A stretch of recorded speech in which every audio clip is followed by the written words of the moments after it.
everyone, and welcome to your first mental health moment.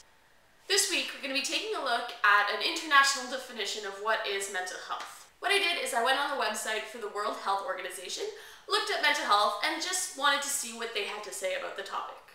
Here's what they had to say. Mental health is a state of well-being in which an individual realizes his or her own abilities, can cope with the normal stresses of life, can work productively, and is able to make a contribution to his or her own community. Whoa, that's a lot of stuff. How about we try breaking it down a little bit?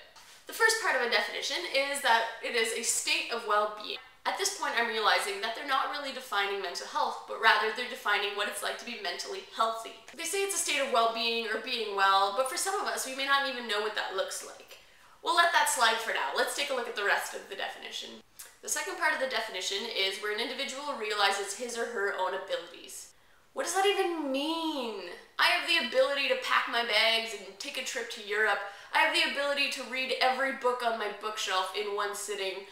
Does that mean I'm not mentally healthy until I do one of these things that I am able to do? I'm not really convinced. The third part is that the individual needs to be able to cope with the normal stresses of life. Now the main question I have is, what is normal? How much stress in daily life is normal to one person?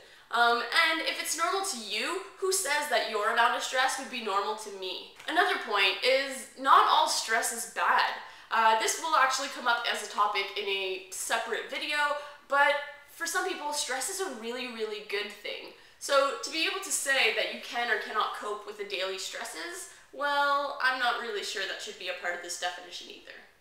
The fourth part is that the person should be able to work productively. Now once again, what does this even mean? What's it like to be productive? Does this mean we're never allowed to take a break?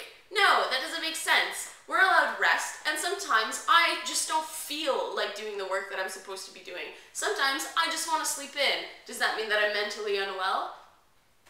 The last point is that the person should be able to make a contribution to his or her community. Now I'm assuming that this means that they need to be able to work or volunteer. Does this mean that people who are disabled and unable to do that are not mentally well? Does this mean that stay-at-home moms who take care of their children all day are not well? I don't know, but this definition really doesn't meet my fancy. I'm not really convinced by most of the points they're making here. In the next video, I'm going to introduce to you my definition of mental health and how it is kind of all-encompassing in terms of how we live in daily life. After all, we can't all expect to fit into that mold of perfection, right?